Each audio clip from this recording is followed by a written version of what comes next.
Bueno, buenas tardes. Vamos a comenzar a ver la teoría de la unidad 5.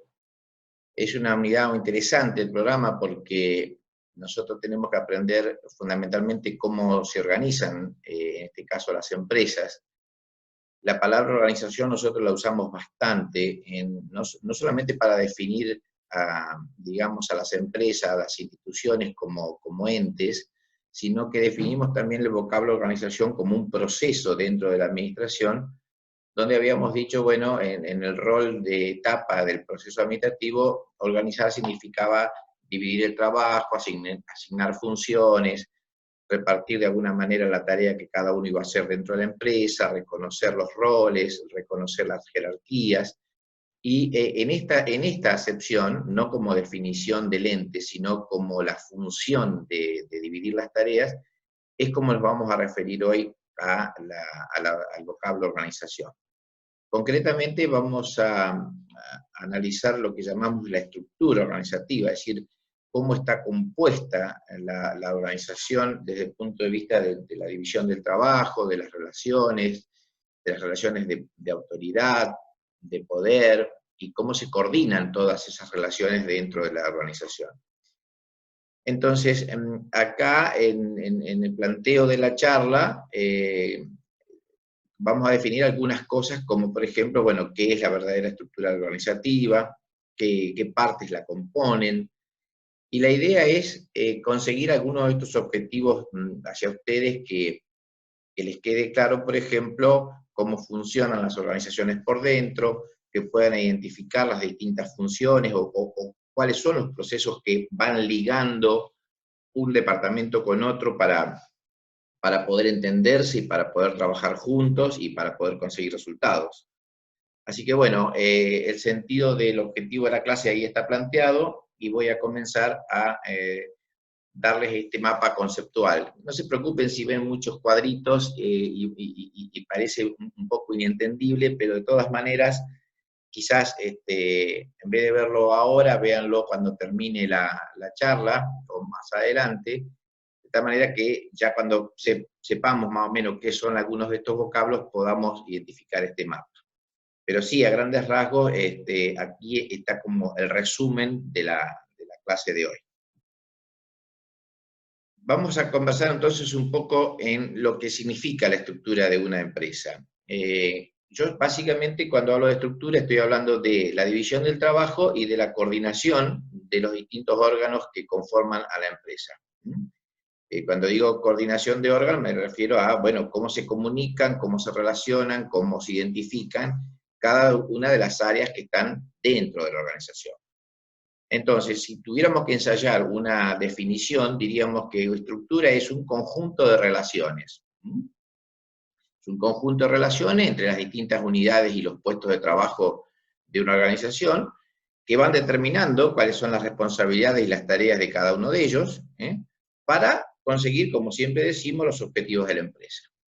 Entonces, así de simple, así de fácil, cuando hablemos de estructura vamos a hablar de un conjunto de relaciones entre las distintas unidades que conforman la organización como un sistema, con la idea de definir responsabilidades y las tareas que cada unidad va a desempeñar en pos de conseguir el objetivo organizacional. Vamos a ver cuáles son algunos de esos mecanismos de coordinación, es decir, más allá de dividir el trabajo, que también vamos a verlo enseguida, que quién se va a ocupar de hacer cada cosa, más allá de dividir el trabajo entre las distintas personas y departamentos, necesitamos mecanismos de coordinación, es decir, establecer de antemano quiénes se van a relacionar con quién. No me imagino una organización donde divide el trabajo, pero no defina de antemano cómo se van a coordinar entre ellos. Si yo no digo, por ejemplo, que el área de producción debe comunicarse luego con el área de ventas para que el área de ventas pueda vender, y del área de ventas no anticipo que se tiene que relacionar con finanzas para ver cuáles son las posibilidades de financiar con un corto plazo las ventas. Evidentemente, si no establezco ese tipo de relaciones, como que no entiendo a la organización como un todo, que era lo que queríamos definir en la unidad 3 cuando hablamos de la organización como un sistema. Entonces, La necesidad de los mecanismos de coordinación está dada en la naturaleza misma de la empresa. Es decir, si no se coordinan entre ellos es muy, muy difícil alcanzar resultados de una manera satisfactoria. Entonces vamos a ver de qué manera podemos darle a esa organización lo que acá yo llamo una coherencia interna. Los mecanismos de coordinación tienen como finalidad eso, darle una coherencia interna a los distintos órganos. Y establece, esto está, digamos, siguiendo la teoría de Henry Mintzberg, que fue el mismo que escribió los distintos roles del administrador, ustedes lo vieron en la unidad correspondiente, creo que era la unidad 1, y ahora también escribió sobre, o ahora no, ya hace un montón de años, estamos hablando de su manual del año, creo que era 1984, cuando empezó a escribir sobre las estructuras de las organizaciones, y él decía, las formas de coordinación más conocidas son la adaptación mutua, una supervisión directa, la normalización en general de los procesos de trabajo, de los resultados, de las habilidades, y finalmente de la ideología o la forma de creer. Entonces, cuando vamos a explicar la primera de todas, la adaptación mutua, que es bastante fácil, digamos, porque proviene de la comunicación informal, es decir, dos compañeros de trabajo se conocen y entonces, bueno, como uno tiene que hacer algo y el otro está cerca, se comentan lo que hace uno, lo que hace el otro, se ayudan, se preguntan. Vamos a suponer que tenemos dos cajeros, uno al lado del otro, y bueno, y se van adaptando mutuamente en lo que cada uno necesita, y si hay dudas, uno que tenga un poco más de experiencia que el otro le va ayudando, y así sucesivamente. Esta forma de adaptarse uno con otro, proceso de ida y vuelta, la verdad que es bastante flexible, bastante fácil, es adecuado cuando las organizaciones son sencillas.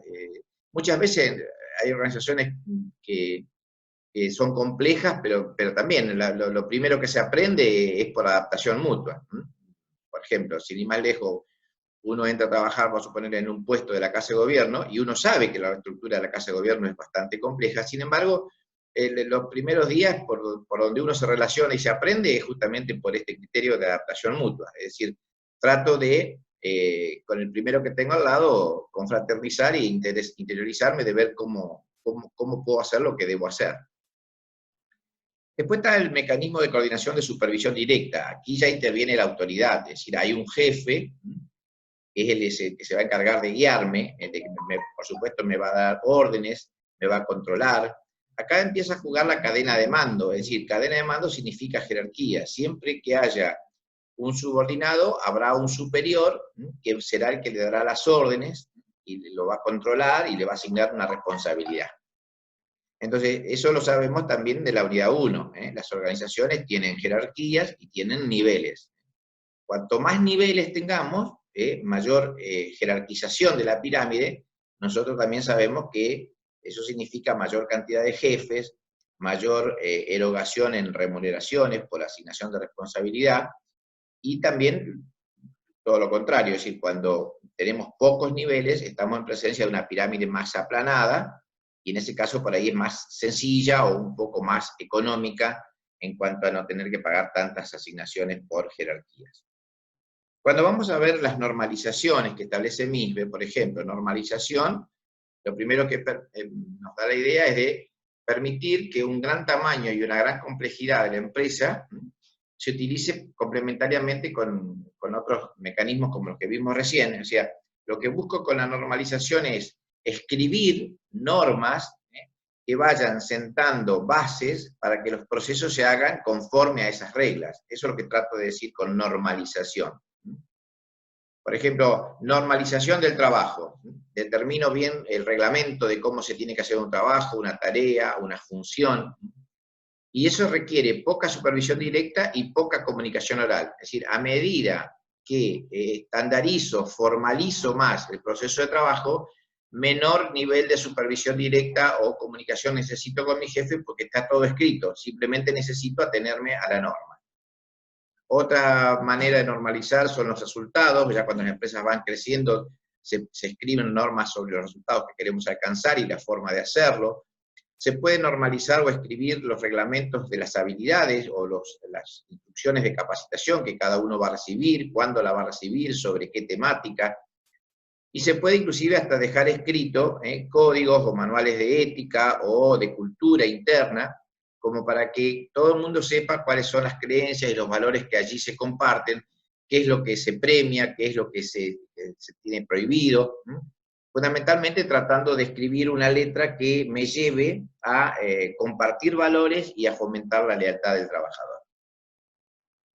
O sea que estos 4 mecanismos de coordinación, que los vamos a resumir así como está acá en la diapositiva, fíjense que a medida que avanzamos hacia la derecha, es decir, pasamos de una adaptación mutua a una supervisión directa, luego a la normalización de procesos y finalmente a la normalización también de resultados y habilidades, es como que a medida que giramos en el sentido de las agujas del reloj, va agrandándose la complejidad de la empresa o de la organización. Y está bien que así sea, es decir, cuando yo tengo una empresa pequeñita, una pyme, y todo es por adaptación mutua, o en el mejor de los casos, un nivel de supervisión directa, digamos que hasta ahí la complejidad no es tan grande. En cambio, a medida que vamos transitando de ese estadio de pequeña empresa hacia grandes empresas, grandes corporaciones, y vamos avanzando inclusive hasta en la edad cronológica de la organización, o sea, vamos haciendo una organización cada vez más grande en tamaño y más antigua en edad, pasamos a ocupar los otros mecanismos de coordinación que van siendo necesarios. Acá Misber, por ejemplo, nos establece una manera que en cierta manera es conocida a lo que veníamos trayendo y le agrega algunas otras cuestiones. Dice, bueno, la estructura de una organización está compuesta por 3 grandes niveles, él lo llama alta dirección, dirección intermedia y núcleo de operaciones, y le agrega hacia los costados un staff de apoyo y una tecnoestructura, que ahora vamos a ver qué es. Todo ello rodeado por la cultura y la ideología que tenga la organización.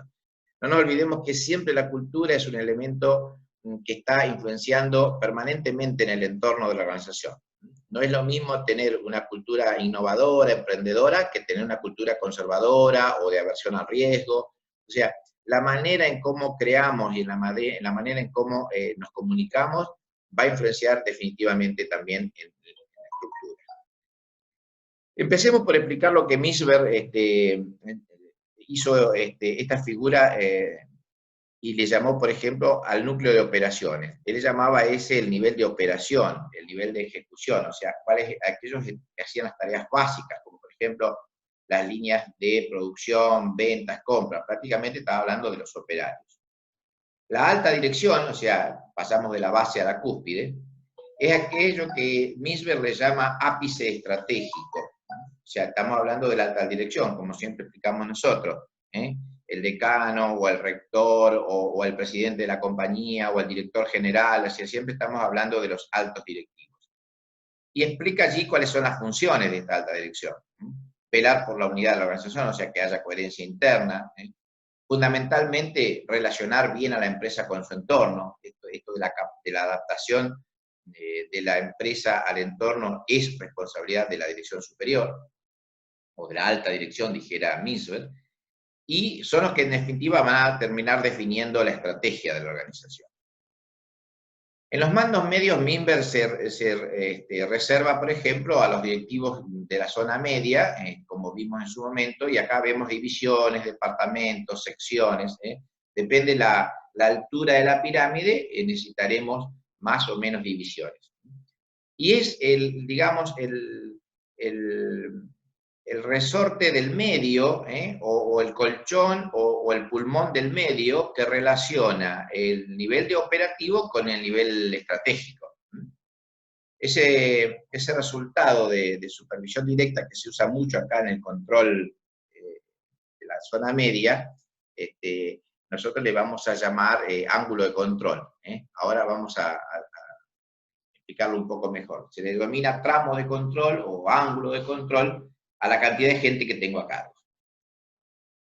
Las funciones entonces de los mandos intermedios para Misber son, bueno, tomar el plan estratégico de la alta dirección y transformarlo en directivas para las horas de operaciones, para poder implementar esa estrategia con planes de acción, ya sea planes de ventas, de compras, de producción, de recursos humanos, de lo que fuere. Están en una relación fronteriza, es decir, frontera entre la alta dirección y el nivel de operaciones, o sea, los que tienen que implementar en definitiva políticas, planes, programas y estrategias de la dirección superior son justamente los mandos medios. Y son los que además diseñan la estrategia de su propia unidad, por supuesto, estrategia de su propia unidad alineada a la estrategia general. Bueno, entonces, para distinguir, por un lado, el nivel organizativo, la cantidad de niveles jerárquicos que tiene la estructura, y segundo, como concepto, un ángulo de control, es decir, cuántos subordinados dependen de cada superior. Son dos conceptos que me van a ir ayudando a formar la pirámide. ¿Cuántos niveles quiero que tenga y cuántos subordinados por cada órgano quiero que exista? Como para después ir pensando en algunas figuras. Entonces, en una organización podemos tener o bien tramos estrechos, es decir, pocos dependientes de un solo cargo, entonces, o sea, estamos hablando de una supervisión que sea estrecha, con un control corto y estricto.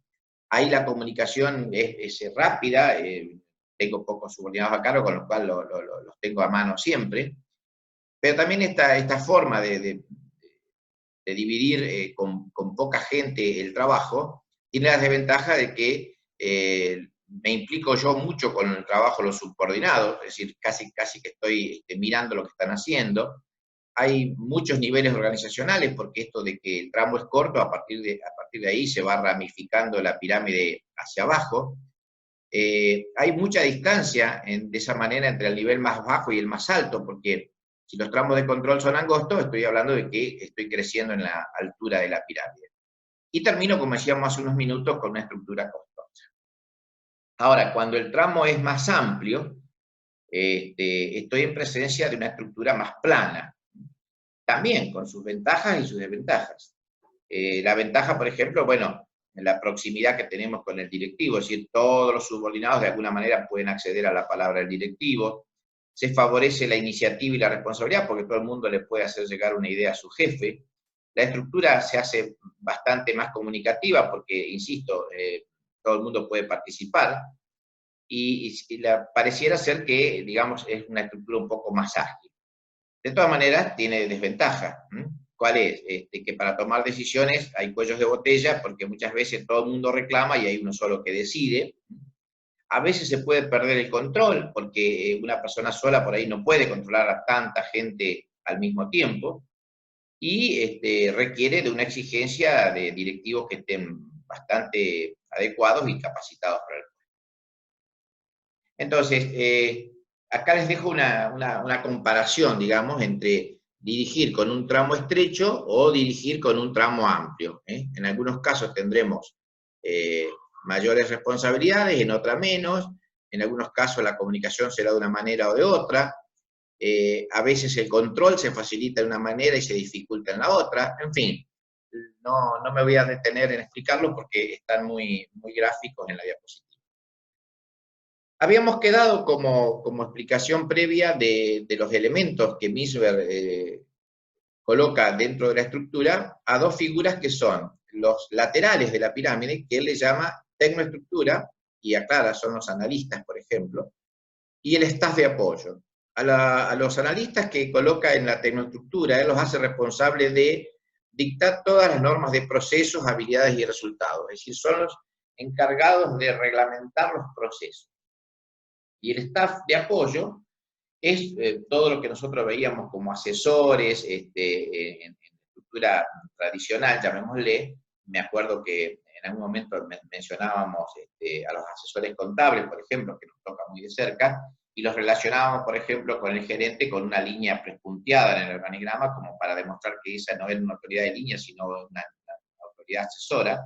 Bueno, acá en este caso, Misber no solamente pone a todos los asesores en este staff de apoyo, que le llama así, sino que agrega a todos aquellos departamentos que pueden ser de línea, como por ejemplo recursos humanos, finanzas, investigación y desarrollo, porque de alguna manera los considera de apoyo. ¿De apoyo a quién? De apoyo a las actividades centrales, por ejemplo, producción y comercialización. Entonces, y también agrega acá todos los servicios generales, como menciona, por ejemplo, la cafetería y algunos otros órganos. En fin, todo eso va a ir a parar a un staff de apoyo. Y fíjense que aclara, por lo menos el dibujo de la diapositiva eso lo intenta, lo mismo que dice Misbert.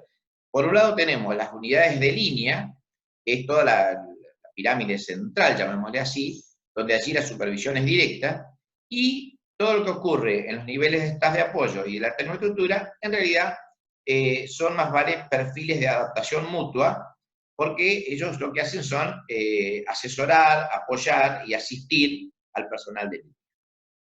Bueno, hasta acá toda la parte, digamos, si se quiere, material de la estructura, todo lo que uno podía palpar y ver, pero por otro lado no nos olvidemos que la misma estructura, y Misbert sobre todo, aclara que hay una parte por afuera de la estructura, o mejor dicho, por afuera de la parte material, y que él le llama ideología o cultura empresarial.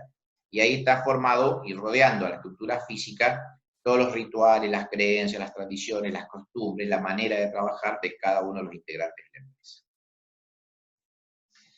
Entonces, vamos a identificar ahora una serie de flujos que los vamos a identificar solo como para poder identificarlos, digamos, de manera aislada. Pero, ¿qué es lo que pasa con todos estos flujos de comunicación y de jerarquías y de funciones en la vida real?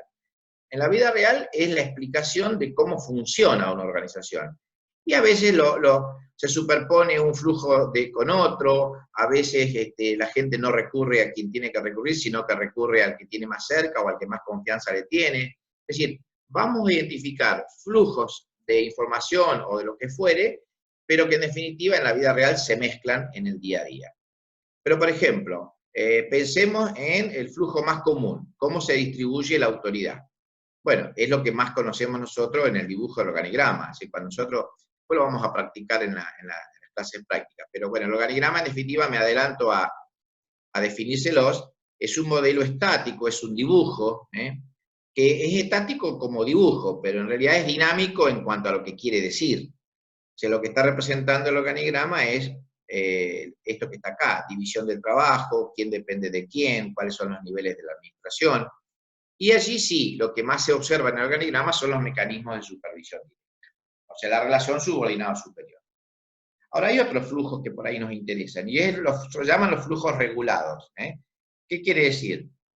Son esos flujos de información, de trabajo, de toma de decisiones, donde ahí los mecanismos de coordinación que usamos ya no es el de supervisión directa, sino el mecanismo que utilizamos acá es el de normalización, o sea, el uso de normas escritas, reglamentos, trabajo, lo que sea, que va de alguna manera formalizando, mecanizando, haciendo que el operario se atenga a esa reglamentación, por ejemplo, un reglamento de compras, de tal manera que si él se ciñe o se ajusta a la letra del reglamento, ya sabe perfectamente cómo hacer su trabajo. Entonces, ahí el mecanismo de coordinación, como está dibujado, son flujos regulados. Regulados quiere decir reglamentados. ¿Por qué? Reglamentados por la norma.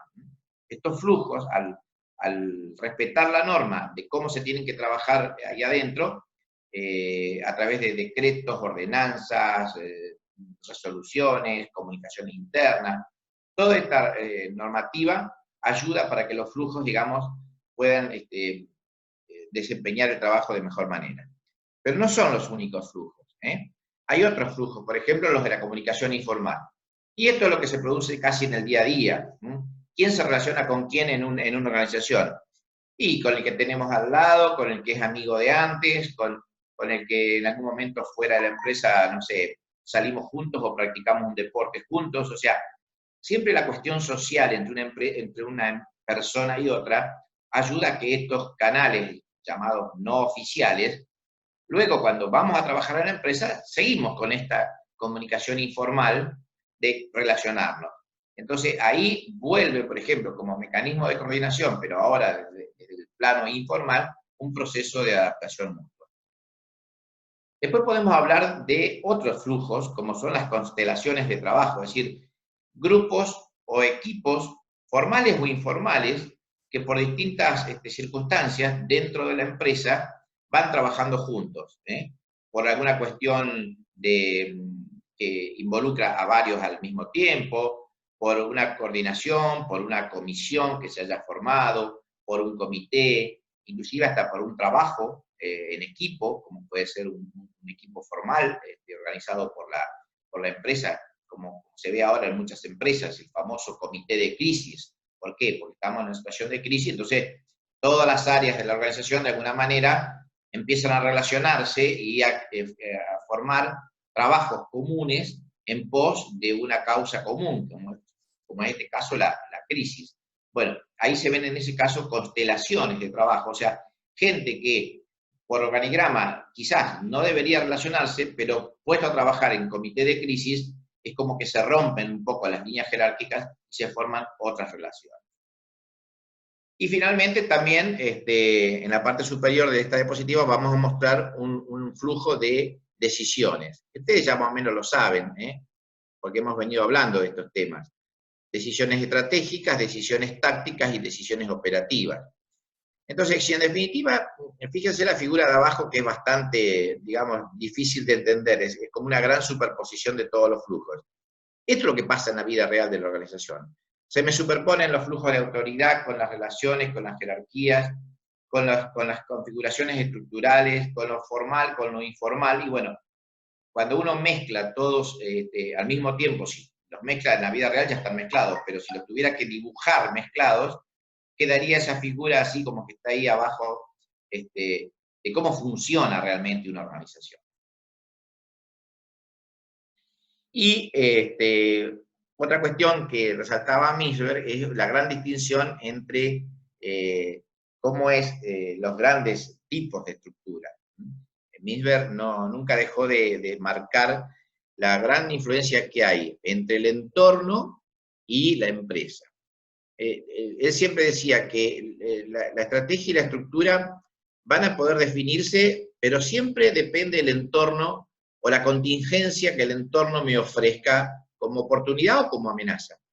Y acá volvemos entonces a los mecanismos que tiene la empresa para adaptarse al entorno, y de alguna manera esos elementos que pueden ir cambiando son la estrategia por un lado y la estructura por el otro. Fíjense que en entornos estables, o sea, cuando el sistema político, institucional, económico es estable, o sea, no cambia demasiado, estamos frente a estructuras burocráticas, dice.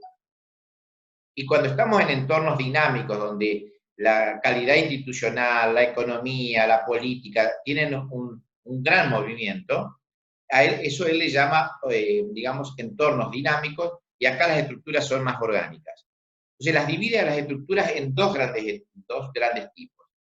Las burocráticas, donde está todo estructurado, donde hay, digamos, una rigidez de las estructuras jerárquicas, donde los deberes son bastante fijos, donde hay una alta normalización, donde la estructura es alta, donde hay una gran centralización de los canales de autoridad, de comunicación, donde hay un sistema de castigos y de premios, donde hay una alta especialización de la tarea, y por contrario, imperio, perdón, todo esto la burocracia o la estructura burocrática lo hacen para conseguir supuestamente una mayor eficiencia, y del otro lado, del lado derecho, las estructuras orgánicas que son más multidisciplinarias, más flexibles, más adaptables, con poca normalización, con una estructura más plana, con una autoridad que está más descentralizada hacia los mandos inferiores, compartiendo valores.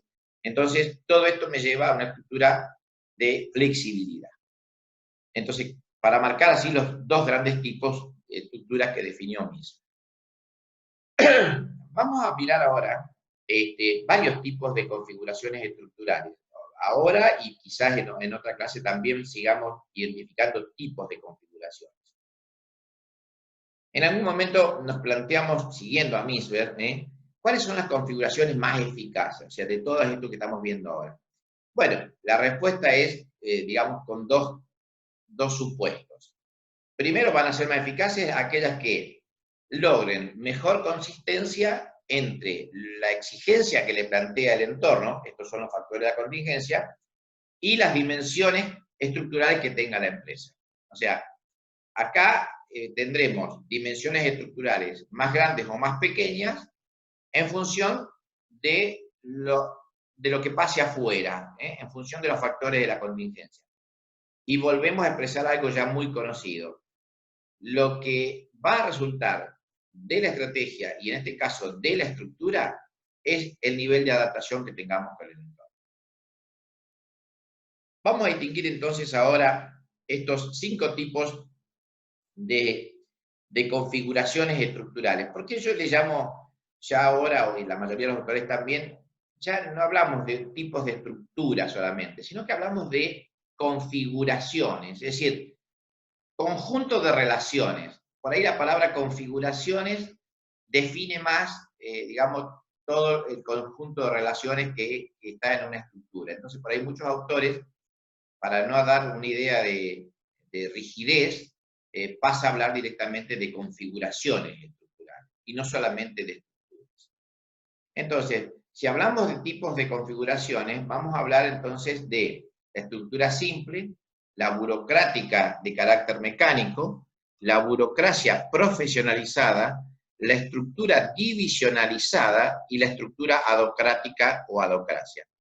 No se preocupen por los nombres difíciles, porque de última, bueno, después del uso los terminamos aprendiendo, y si no, por ahí no importa tanto el nombre, sino que lo que importa es poder diferenciar las características y en qué tipo de organización las podríamos aplicar.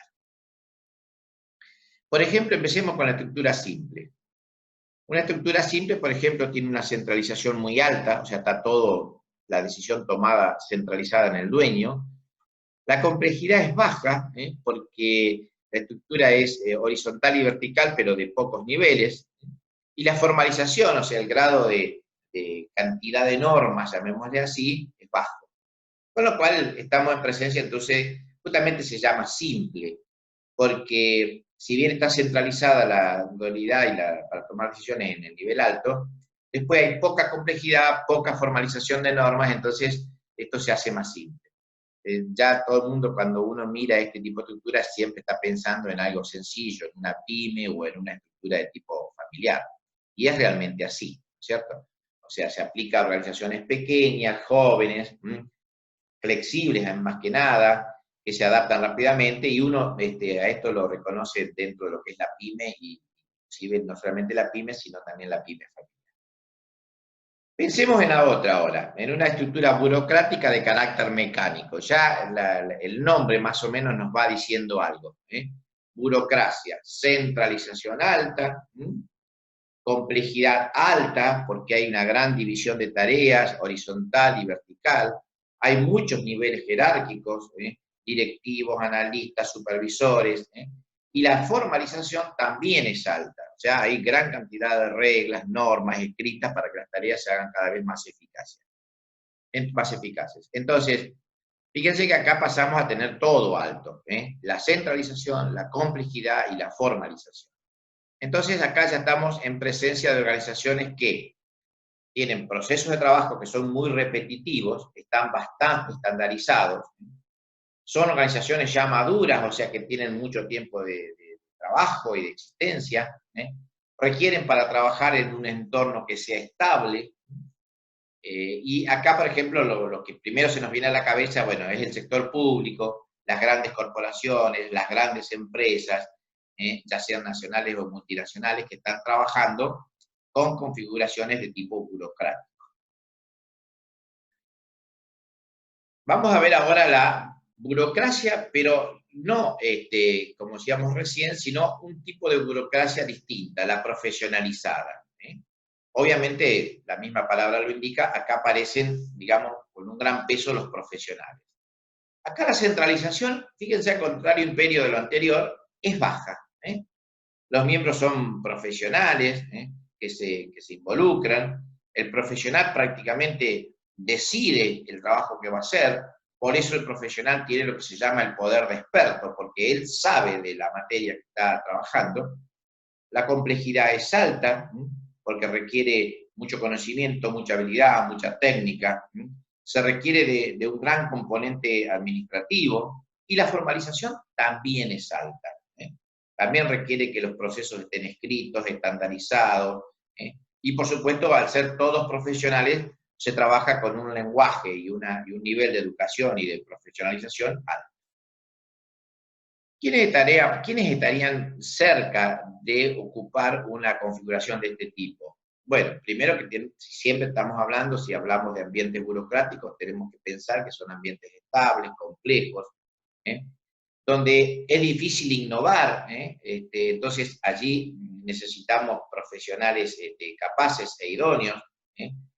Donde se responde mucho al deseo de los profesionales, ¿eh? Por ejemplo, los laboratorios o centros de investigaciones internacionales o nacionales son estructuras bastante burocráticas en ese sentido, también en algunos sectores del Estado, y ahí podemos encontrar entonces lo que se llama la burocracia profesionalizada.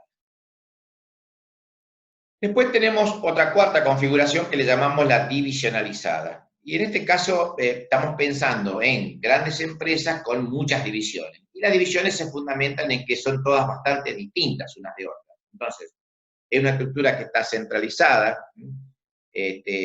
mejor dicho, está centralizada a nivel general, pero cada división tiene su propia autoridad, con lo cual estamos descentralizando en divisiones. Son estructuras complejas, porque tienen muchas divisiones, con tamaño grande, y también hay una estandarización de los procesos de trabajo, es decir, las reglas están escritas. Fíjense que acá entonces estamos hablando de empresas de gran tamaño, donde tienen muchas divisiones, por ejemplo, división electrodoméstico, división agroquímicos, división lácteos, división artículos de blanco, división plástica, o sea, una gran empresa con muchas divisiones, estamos llamándole una empresa diversificada. Y esto hablamos, por ejemplo, de la industria manufacturera, por ejemplo, no sé, estamos cansados de escuchar propaganda como dice, bueno, esto es un producto de Johnson & Johnson. Si bien debajo la propaganda nos dice una economía familiar o una empresa familiar, todos sabemos que es una gran estructura, es una empresa multinacional y que tiene múltiples divisiones. Y la última configuración que nos quiere plantear el programa y siguiendo un poco a Misbert es la estructura adocrática. Un nombre raro, pero en definitiva no es tan difícil entenderla, simplemente pretende responder a la demanda, es una estructura bastante flexible para aquellas organizaciones que requieren una innovación, y es muy común verlo con la palabra, otros autores en vez de usar la estructura orgánica usan la palabra organización matricial, y donde mezclan, por ejemplo, la estructura tradicional mezclada con, digamos, como si fuera una matriz de doble entrada, por un lado los proyectos, por el otro lado la estructura tradicional, dividida en funciones, y de esa manera se alcanzan niveles de eficiencia y de agilidad por proyecto. Entonces acá tenemos una centralización que es baja, porque los que están involucrados son más vale los equipos. La complejidad sí es alta porque requiere de la coordinación de ambos ejes, lo funcional y lo de proyecto. Y la formalización es bastante baja porque hay una gran relación entre quienes hacen el trabajo y quienes dirigen, con lo cual por ahí no hace falta tanto escribir o formalizar todo. Entonces, la estructura adocrática se asemeja mucho a lo que se llama una estructura matriz, se mezcla lo funcional con la demanda que yo quiero atender, entonces se trabaja mucho por proyectos. Acá perdemos un poco la unidad de mando, o sea, el principio escalar o jerárquico, porque hay como un doble comando. Por un lado dirige el director funcional, por el otro lado también dirige el director del proyecto, y de esa manera, digamos, podríamos decir que es una desventaja, pero también tiene sus ventajas interesantes en cuanto a que permite responder rápidamente a la demanda. Es una estructura dinámica, ágil, que se puede usar en ambientes complejos, se usa mucho en organizaciones jóvenes, empresas constructoras, por ejemplo, que hagan distintas obras, o sea, una empresa constructora que por ahí fabrica un barrio, después hace un edificio torre, después hace un puente, después hace una carretera, son todos proyectos distintos. Entonces, por ahí, la estructura adocrática o por proyecto le ayuda digamos, a encontrar la respuesta rápida a una demanda que lo pide también de manera rápida. Bueno, de alguna manera entonces esto es lo que quería dejarles por hoy, para no abrumarlos demasiado. La bibliografía está siempre en el programa, cualquiera de los libros de bibliografía sugeridos para la unidad 5 les va a servir. Cualquier duda puede consultarlo a través de la página o a los jefes de trabajos prácticos. Así que bueno, seguramente en breve haré una segunda y tal vez una tercera entrega de la misma unidad, con lo cual por ahora lo vamos a dejar acá. Bueno, muchas gracias.